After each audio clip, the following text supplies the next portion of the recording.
گاهی زندگی طوری میزنه زیر پات که فکر میکنی دیگه نمیتونی بلند شی، اما خبر خوب اینه تو هنوز زنده ای و تا وقتی زنده ای هنوز یه فرصت دیگه داری.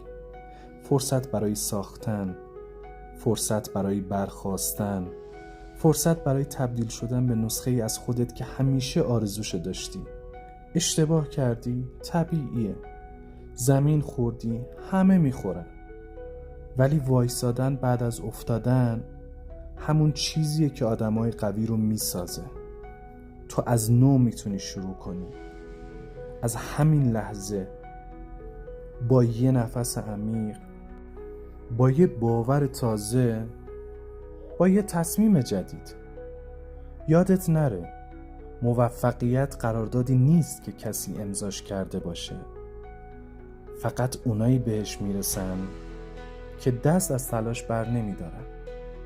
پس اگه الان داری این صدا رو میشنوی، یعنی وقتش دوباره بلند شی، وقتش دوباره خودتو باور کنی و وقتش یه بار دیگه با تمام وجودت شروع کنی.